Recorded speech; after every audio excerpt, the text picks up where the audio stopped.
Welcome to the CBS Radio Mystery Theater Archives, the only YouTube channel which has the original classic episodes of the CBS Radio Mystery Theater in order with no ads. Thank you for listening, and now, enjoy the show.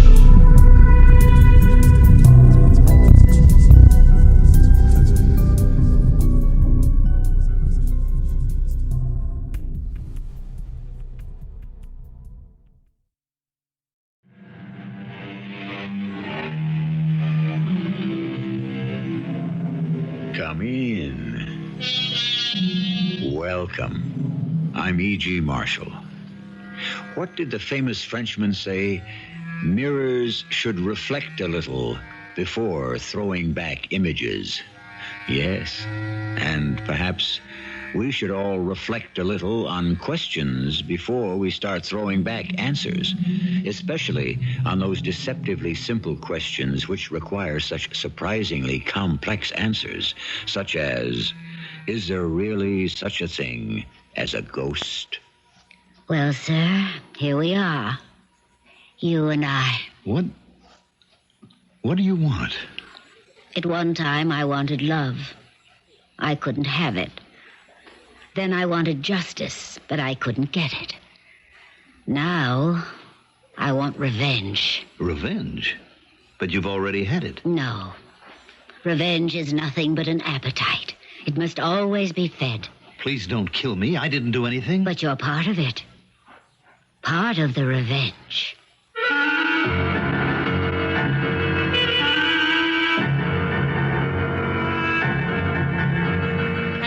Our mystery drama, The Avenging Ghost of Kitty Morgan, was written especially for the Mystery Theater by Sam Dann and stars Mandel Kramer. I'll be back shortly with Act One. Be convinced of one thing. If you live long enough, you will learn the hard way never to bet your life on a sure thing.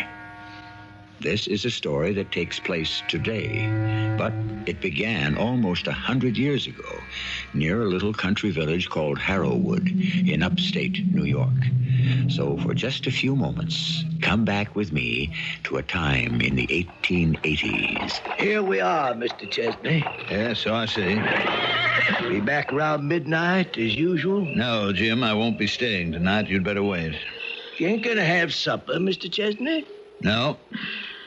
Jim, tonight's the night. Uh-oh. I expect there'll be some weeping and wailing, but I'll leave her a nice gift. That should help dry her tears. I don't think you'll shake this one off so easy. It's never easy, Jim. Miss Kitty Morgan strikes me as a different kind of woman. Well, you take it from an old campaigner. They're all the same. I hope so. For your sake. This won't take more than 5 minutes. I'm sorry, Kitty. Sorry? What are you sorry about? You knew this thing between you and me. You knew it couldn't last. How could I know that?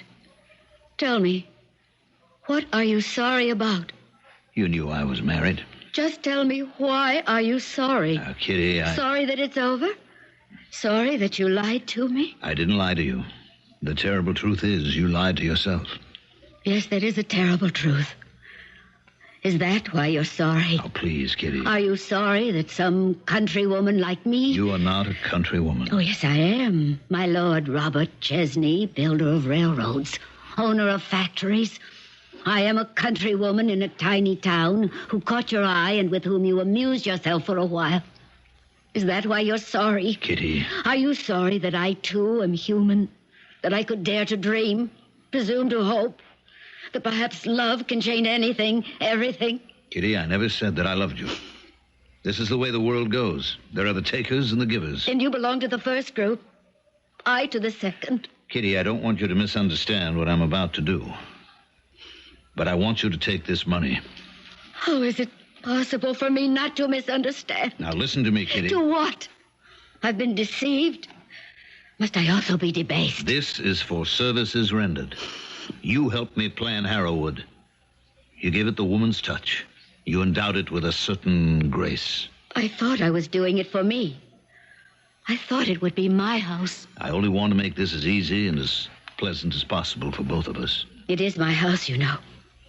I put so much of myself into it.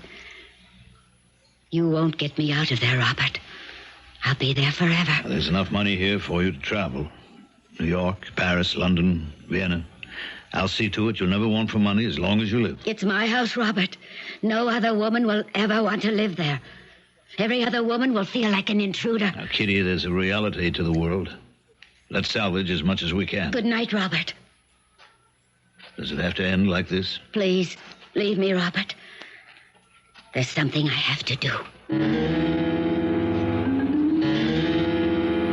Mr. Chesney! Huh?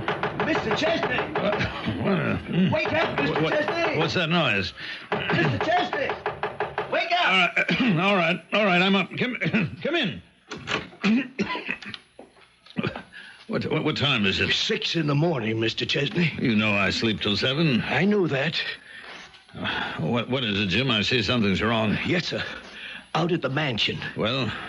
Pete Colson, the night watchman. Well, Jim, come on, get to the point. He was making his rounds. Yes? You know, in the library, you got them high, thick, solid, exposed oak beams. Jim? Well, hanging on a rope, suspended from one of them beams, was Miss Kitty Morgan. Hanging? Yes, sir. Hanging. She was dead, too. Kitty's dead? Yes, sir. The coroner's already pronounced her.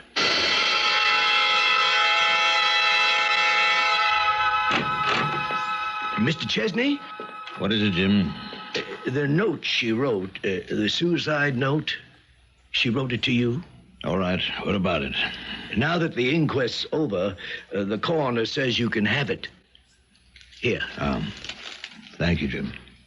You, planning to take a train into the city? After a while. I'll have the carriage ready. Thank you, Jim. I'll call when I want you. Yes, sir.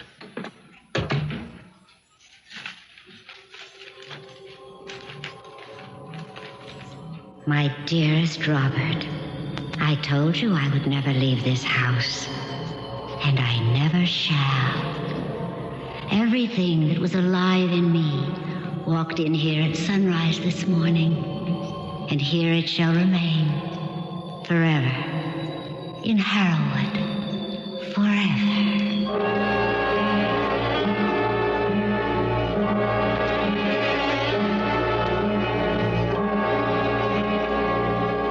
Miss Borkin, I noticed the name Harrowwood on this list of company properties. Yes, Mr. Chesney. What is Harrowwood? Oh, it's an estate in the Adirondack Mountains. Yes?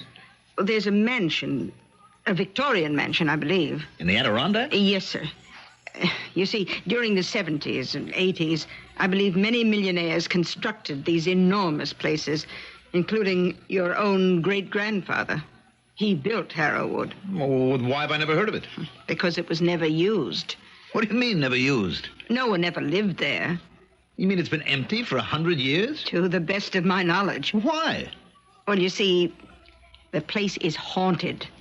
Would you repeat that, please, Miss Borkin? Haunted. Now, what sort of nonsense is that? Now, I'm only telling you what I know. You know the place is haunted. But I've been told the place is haunted. No place can be haunted. There is no such thing as a haunted place. If you say so, Mr. Chesney. Look, here we are in the final quarter of the 20th century, and you tell me that a valuable piece of property is lying fallow, useless, simply because of some medieval superstition. Tell Powers to report in here at once. Then if the property cannot be utilized, why hasn't it been sold, Powers? For the same reason, sir. What reason? The ghost. An estate that's worth $1 or $2 million? Now, Powers, you and I know there is no such thing as a ghost. I'm not sure I can be included in that remark. Are you telling me you believe in ghosts? What's come over everybody? Yes, Mr. Chesney. Miss Borkin, see if you can arrange a lunch date for me with Tom Boulin.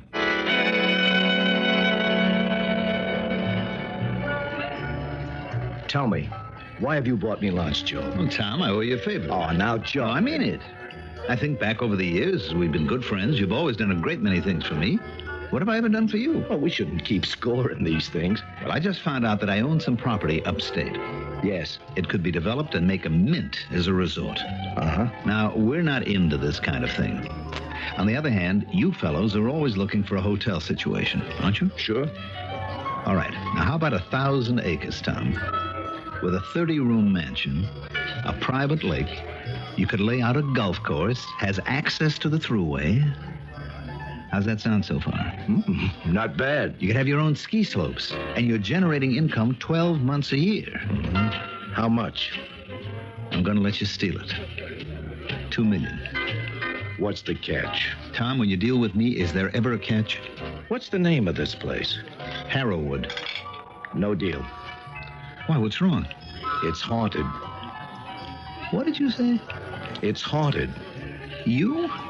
You believe in that kind of stuff? Everybody knows it, Joe. A woman haunts that place. A woman who's been dead 100 years. Oh, how can a dead woman haunt anything? Oh, it's possible. My great, add 7 or 8 more greats. Aunt is supposed to be haunting the Tower of London. Tom, are you serious? You mean you never heard of Anne Boleyn, the second wife of King Henry VIII? Come on, now let's get down to brass. He cut her head off. Didn't you know that? Yes, I know. Well, my old man, to whom this kind of thing is important, traces our lineage back to Anne Boleyn's brother. Tom, can't we try to be serious? I am serious, Joe. As far as the existence of ghosts is concerned, I have an open mind, as befits a man of my ancestry. Are you going to pass up the buy of a lifetime? Let's face it, Joseph. What are you really trying to sell me? A haunted house. Has the whole world suddenly gone mad? How can sane, sensible people seriously entertain the idea of ghosts? Or is their sanity and civilization just a veneer? Well, now that I was aware of Harrowwood, I decided to check the matter out further with my Aunt Sylvia. Harrowwood? Oh, dear boy, shall you have some tea? Well, Aunt Sylvia, we just had our tea about 5 minutes ago. Oh, did we? Yes. Now, about Harrowwood, Aunt Sylvia. I have no recollection of having drunk my tea. Oh, I assure you we did, and we enjoyed yet it. I can recall so clearly what happened when I was a little girl, almost 80 years ago. Do you recall Harrowwood? Oh, yes. Harrowwood. Your great-grandfather built it. Well, why have I never heard about it? Are you sure we had tea? I guess the only thing I can do is go up there myself. Oh, no, you can't do that. Why not? Well, because something will happen to you. What? First I'd better ring for tea. We'll all be the better for a nice hot cup. And we'll have some of those sweet little cakes. What will happen to me up at Harrowwood? Oh, who said anything will happen to you up at Harrowwood? You did. Oh, would you rather have scones? Oh, why don't we have a little bit of everything? Oh, now I remember. What do you remember? What will happen to you if you go up to Harrowwood? Yes? You'll be murdered. Murdered? Yes, murdered. Why? How? By whom? Oh, here comes Forrest. We'll talk about it later. First, we must have a cup of tea. Yes, we're going to have a cup. And how appropriate is Mr. Fielding's remark on the subject. Love and scandal are the best sweeteners of tea. And as you might expect, on this show, we can very easily add a third. Murder. We'll stir this brew a bit when I return shortly with Act 2. The gift of prophecy. It pops up in the most peculiar places. Prophecy, the ability to read the future. But if you analyze it closely, it is based on an ability to understand the past. Outside of the Bible, as far as ordinary everyday people are concerned, the best prophets are usually children and elderly ladies, such as the one we have here. Aunt Sylvia, why will I be murdered? Oh, my goodness. Whoever said you'll be murdered, Joseph? You did. Did I? Oh, what a horrible thought. Why would I It has to do with going up to Harrowwood. Oh, well, yes, I remember now. Oh, and here's Forrest with our tea. Set it down, please, Forrest. Thank you so much. Oh, see? She brought us little cakes and scones and nice buttered toast. And she didn't have to be told. And Sylvia... Now you must let me pour. No, I really don't care for any more tea. Oh, nonsense. It's good for you. About Harrowwood. Well, your great-grandfather was murdered up there, you know. No, I didn't know. Oh, yes. You see, some silly girl committed suicide there. A local girl. Absolutely no breeding. And she also has the bad taste to haunt the place. What do you mean, haunt? What does anybody mean by haunt? The thing is obvious. Your great-grandfather brought your great-grandmother up there, and this dead girl's ghost just drove her out of the house. I don't believe it. You don't believe it? It's true. Your great-grandfather said, "No ghost, not even the ghost of Kitty Morgan, will drive me out of my own house." Oh, he was a great one for ringing declarations. But... So he stayed on. And one morning, he was found dead. Dead? The ghost had killed him. How? Oh, how do ghosts kill? They scare you to death. Oh, he could have had a heart attack or something of the sort. Oh, the man was as strong as a bull. Well, anyway, since then... everybody knows that it's death for any male descendant of Robert Chesney to enter that house. Everybody knows. What nonsense. Oh, I'm so glad you could visit your poor old aunt. Why don't I ring for Forrest and have her bring us a nice hot cup of tea? Who was it that said the lunatics have taken over the asylum? Well, whoever he was, the man is a true prophet. Here I am surrounded by people who suddenly seem to have taken leave of their senses. Ghosts. Well, the matter had to be cleared up once and for all. Yes, Mr. Chesney. Miss Borkin, find out from Powers who is looking after the property up at Harrowwood and make arrangements for me to go up there. You're going up there? Yes, Miss Borkin. But But what? is that wise Wise? in view of the curse? What are you saying, Miss Borkin? Nothing. Nothing at all.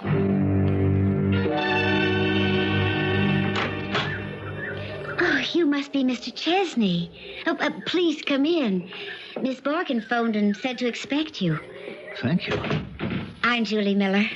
My dad is caretaker of the Harrowwood Estates. He's out there now. I expect him home soon. May I offer you a drink? Julie Miller. She had the blondest hair, the brightest blue eyes, the fairest complexion that I had ever seen. She was like a sunburst. Everything about her shone and sparkled. Had I fallen in love with her at first sight? Ridiculous. There is no such thing as love at first sight, just as there is no such thing as a ghost either. Miss Borkin said you'd be here several days, so Dad told her we'd put you up here. Oh, well, thank you, but that won't be necessary. I can stay at a motel. But you can't. Why not? Because there isn't any. There's no motel? Or hotel for 40 miles in either direction. I find that hard to believe. Well, it's true. You see, the folks hereabouts sort of discourage that sort of thing. What sort of thing? Oh, how can I describe it? Tourism. I don't understand. Tourism means money. Why should anybody be against that? Tourism also means people. Oh. You have anything against people, Miss Miller? No. Just against some of the things people bring. Yes? Roads, traffic, fumes, stores and stands, shopping centers. Well, that's progress. And who needs it? Civilization. And who needs civilization? Miss Miller, you can't be serious. Well, most of us would like to see the place remain unspoiled. I see. What do you see, Mr. Chesney? I see now why the estate is supposed to be haunted. It's a legend that you folks nourish very carefully to discourage the invasion of civilization. How clever of you to figure that out. And that's why the house is haunted. Oh, I would disagree. The house is haunted because Kitty Morgan will have her revenge on Robert Chesney. Now, just between you and me, Miss Miller, do you believe that? Of course. Kitty Morgan was my great aunt. Oh, you seem like such a sensible girl. How can you possibly swallow this nonsense? Well, it goes down easily enough. And you, sir, should be careful not to describe the beliefs of others as nonsense.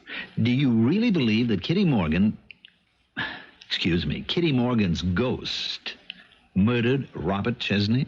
Well, that's what the coroner's report said.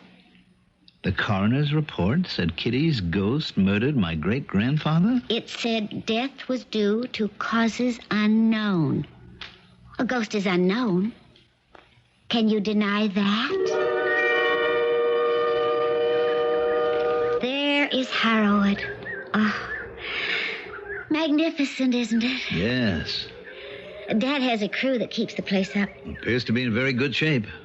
Are you sure you want to spend the night here? That was the reason I came. Well, Are you saying that I have something to fear? I better not say anything. Why?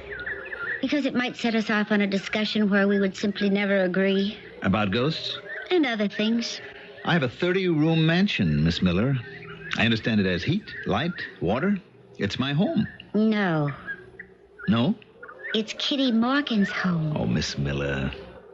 All right, I see you really believe it. So I shall respect it. I wish you wouldn't go in there. But I must. Then I suppose this is goodbye. Well, it's good night. Good night. The way you said that sounds as if you're sure you'll never see me again. You were warned. Warned? Oh, that has an ominous ring to it. There's nothing I can say or do to persuade you. I'll see you tomorrow morning, Miss Miller. You're not at all what I expected. Oh, what'd you expect? Joseph Chesney. The rich, powerful Joseph Chesney. The man who'd be coming up here to ruin our lives. Why would I be ruining your life? Well, you'd be changing it. You'd turn us into one of those noisy, crowded, grimy resorts. All the peace and loveliness would be gone forever. Well, now. I thought you'd be a crabby, sour, grasping old man. Me? But you're not. I should hope so. You're young. You're nice looking. And you're so easygoing. Me? Yes, you. Mm-hmm. Well, you're nice looking, too. What are you doing up here? I like it up here. You know something? I think I'm beginning to like it up here, too. Well, then, don't do anything to change it. I'll see you in the morning. Please be careful. She kissed me suddenly. Then she was gone. I walked up to the massive front door. I turned the handle. It swung open smoothly, and I was in the house. I found a switch, flooded the place with light. I was in a magnificent entryway. I could see what a house this was. I lighted my way from room to room. Each was a delight. How beautifully this Kitty Morgan had designed Harrowwood. I walked into the handsomely finished library, and I sank into an easy chair. So this is where Kitty Morgan had chosen to end her life. I looked up reflectively at the ceiling beams. From which one? I sat there thinking for a long time. Then someone said, What a lovely, comfortable room. Yes. High windows. Not just for light, but to enjoy the view. Excellent arrangement. A library should be light and airy. I agree. It's best for the books. They can be ruined by mustiness and damp. Isn't that so? Yes, that... Wait a minute. Who are you? Kitty Morgan. Who else should I be? Kitty Morgan? Well, you're a... I am what you claim does not exist. I am a ghost. A ghost? Now, Mr. Joseph Chesney, what has become of all your theories and convictions and strongly stated opinions? Will you still say there is no such thing as a ghost? I'm dreaming. Are you? Well, I must be. But you know that you are wide awake. How can you be Kitty Morgan? I was born Kitty Morgan. Well, it can't be real. It can't be. But here you are. Here I am. Oh, this must be some trick. On whose part? What do you want? At one time I wanted love. I couldn't have it. Then I wanted justice. I couldn't get it. Now, I want revenge. Revenge? I discovered that revenge is nothing but an appetite. Must always be fed. It wasn't enough to kill Robert Chesney. You killed Robert Chesney? And so I swore that I would kill every Chesney who came in here. You want to kill me? You look so much like him. The same face, the same voice, the same smile that can be so warm and so cold. Do you have the same heart? I don't know what you mean. Yes, I should kill you, but I won't. Well, thank you. Don't be sarcastic, young man. I could do it, quite easily. You think I'm a woman and so I can be overpowered. But I'm not a woman. I'm a ghost. My strength, my power is not of this world. I think I understand why you would want to kill me. But why have you changed your mind? Why? Yes. Why? Well, young Mr. Chesney, I believe I have other plans for you. We think of ghosts as floating, ethereal, disembodied, things that merely drift along. But a ghost is a reasoning, calculating, plan-making entity? This, indeed, must be something new in the chronicles of ghosthood, ghostdom. I shall return shortly with ectoplasm for Act 3. Life is real, said the poet, and from that it must follow that death is also real. We know that death is the end of life, but is death also the end of existence? Tricky questions? Perplexing propositions? Maybe we even have to question basic definitions. What is life? What is death? What is existence? You say you have plans for me, Miss Morgan. You are Miss Morgan. That is, it is correct to address a ghost by the name that she had in... Yes, entirely correct. Well, may I ask, what are those plans? I'm tired. Can a ghost be tired? Oh, yes. You have no idea how tired. And Robert, your great-grandfather Robert, his soul, wherever it is, must be tired, too. How do you know? I know. Robert and I, we're one. How can you say that? It's true. He married the woman who became your great-grandmother, but he never loved her. He only loved me. Well, if he loved you, then why... Why didn't he leave her for me? Yes. He was too cowardly. Oh, no. That's the one thing you cannot say about my great-grandfather. He was afraid of nothing. You're wrong. He was afraid of many things. But it doesn't matter now. It can end happily. Robert and I can find fulfillment through those who came after us. I don't understand. Through you and Julie Miller. I still don't understand. You're Robert's great-grandson. I am Julie's great-aunt. We shall live again through you. Through us? Through your love. What love? You love her, Joe. Don't deny it. And she loves you. Well, how can that be? That's what Robert and I also asked ourselves that night so long ago. 100 years ago. What are you saying about Julie and me? And that's how it shall end. The terrible past shall end with the beginning of a wonderful future. Good night, Joseph. Good night. I know now you'll sleep and dream of Julie. Dream of her, Joseph. Dream of her soft beauty. Dream of your happiness.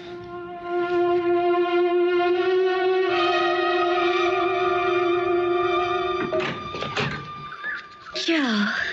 Julie? Come in. Dad went up to the mansion. Yes, I know. I saw him. I knew you'd be by.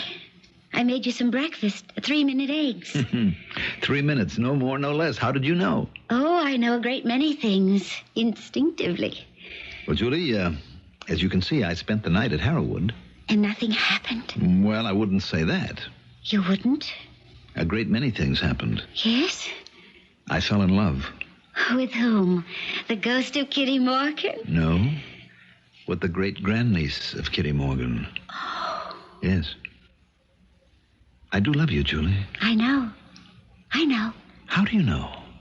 Because I love you. Julie. And you see, when you love someone, really love someone, it's part of a chord. It's never a single note. They also love you. You never heard of unrequited love? You can only love if you're loved. The other thing, well, it's a state of mind. You'd have a quarrel with most of the writers of romances. Do I have a quarrel with you? With me? No, darling, never. That's good. We must never quarrel.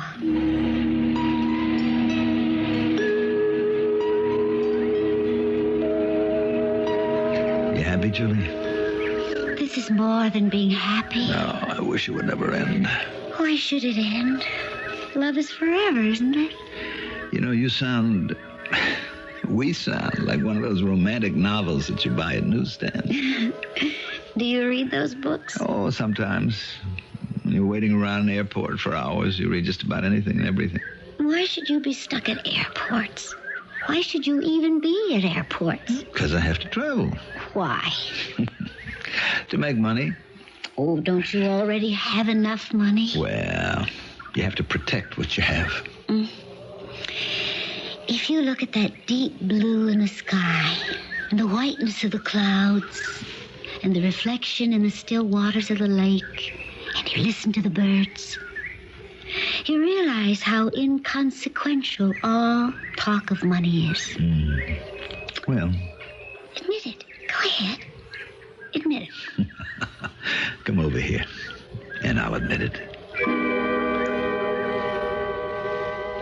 So the days passed.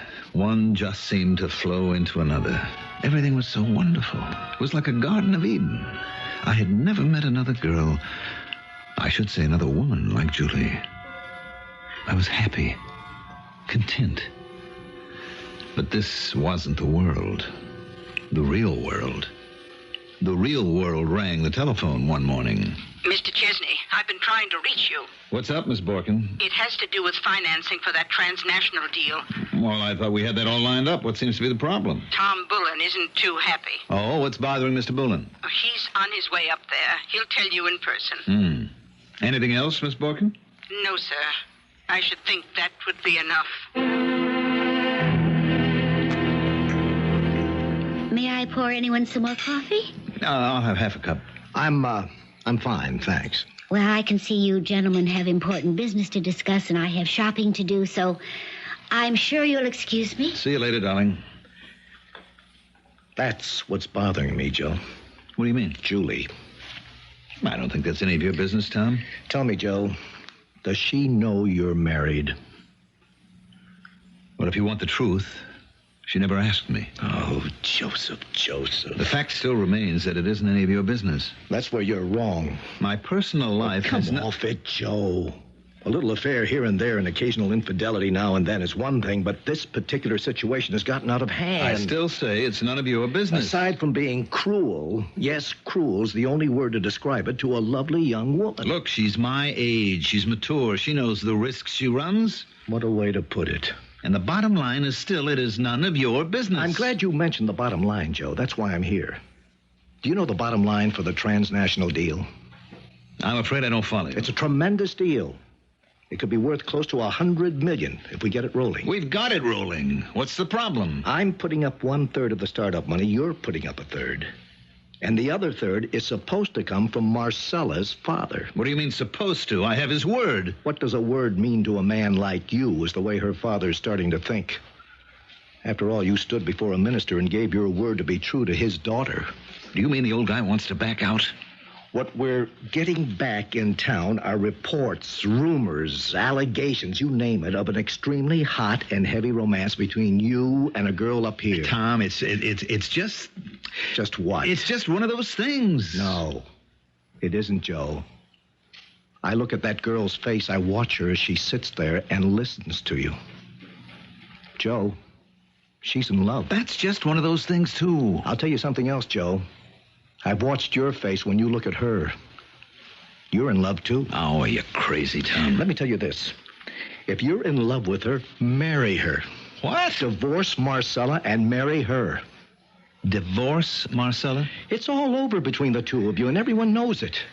Be truthful with yourself. I can't afford to divorce Marcella. Why not? Because her father doesn't believe in divorce. What do you care about what he believes? Tom, I'm in hock. I owe him more than I'm worth. Joe. The Chesney fortune? How could I blow it? Easy. Bad advice here, bad investments there, bad luck someplace else. It can happen. I don't give a damn about transnational. Tell the old guy off and marry Julie. And live on what? At least you'll live. Tom, listen. You've only got one life. You'll never meet another woman like Julie. You're right. You're absolutely right. Good for you, Joe. Don't you want to answer that? Hello. I'm sorry to bother you, Mr. Chesney. Well, what is it, Miss Borkin? Your father-in-law wants to see you at lunch tomorrow. Oh. Well, I'm to tell you this, off the record, Mr. Chesney. Tell me what? Well, my spies in his office have let me know that he won't do anything drastic. Drastic? What are you talking about? Oh, excuse me. I'm talking about what we talk about all the time. After every one of your escapades, you always want me to talk to my friend, your father-in-law's secretary, and assess the damage. Yes. Yeah, look, I'm sorry, Miss Borkin. Well, he'll want assurances, but she says you've managed to weather the storm. You have to be back in town tomorrow. Yes. Thank you, Miss Borkin. I'll do better than that. I'll be back in town by tonight. What are you talking about? I'm leaving. When? Now, this minute. Aren't you going to say anything to Julie? No. No! I have nothing to say. It was fun. Look, it was fun while it lasted. Now it's all over. You're just going to sneak out of her life. Well, you could put it that way. But at least... At least what? Have a confrontation, a scene? Do you mind if I don't drive you back in my car? I have my own. You're no good, Joe. I never said I was. All I had to do was go back to the mansion and get my clothes. I was all packed. I looked at the place in the bright sunshine. How could anyone think there could be a ghost here? When suddenly, everything seemed to grow dark. Was it my imagination? Or had a sudden storm blown up? Now the library was filled with shadows, and I heard a noise. It was like a sigh, and then a voice. Don't leave her, Joe. No, this is my imagination. I know it's my imagination. Don't leave her, Joe. I have to. You'll be sorry for the rest of your life. And more. More? For the rest of eternity. I don't believe this. I don't believe any of this. Ask him. Ask whom? Your great-grandfather, Robert Chesney. He's dead. We're all dead. Not me. I'm alive. No, you're dead. Everything that was alive in you died when you decided to leave Julie. You're dead. I don't believe you. Believe her. Who are you? I'm Robert Chesney. And you died the way I died. You should have never come back to this house. I'm not dead. I'm not. I didn't know I was dead at first. My wife had the money. That's why I was afraid to leave her. That's what killed me. I want to get out of here. It's too late. Please. Poor Robert. Poor Joseph. Poor Kitty. Poor Julie. Let me out of here. Where would you go? Crawling to your father-in-law, just as I did. Admit it. Admit it. Yes. You're better off dead. Just as I was. Yes. Yes. Don't fight it, Joseph. Don't fight it.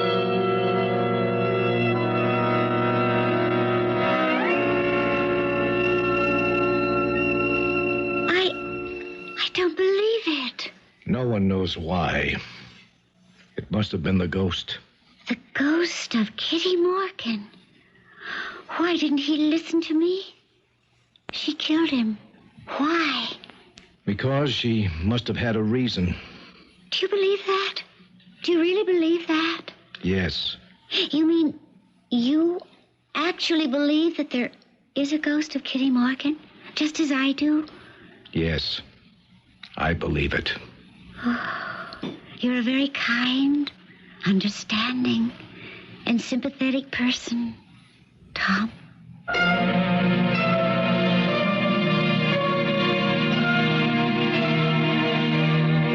He certainly is. And so, what are we to make of our ghost story? Was it all in the mind? Did Joseph Chesney die of remorse? Perhaps of frustration because he was unable to do what he really wanted? Could lively Julie have taken a hand in it? Or is there actually an avenging ghost of Kitty Morgan? I shall return with a partial answer shortly. Your ghost will walk, said the poet. And so, what are we to expect? It is said that we give up the ghost at that moment when the mortal essence leaves the body. Yes, we give up, but the ghost remains. It holds on to memories and desires, and it roams the earth. And who is to say that at a certain time, when we're in a certain place and feeling a certain mood, we cannot see and hear the ghosts of what we once were, long ago, in another world?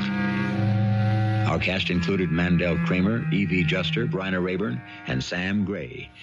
The entire production was under the direction of Hyman Brown. I hope you enjoyed this episode of CBS Radio Mystery Theater. If you've enjoyed this and want to hear more, please subscribe to the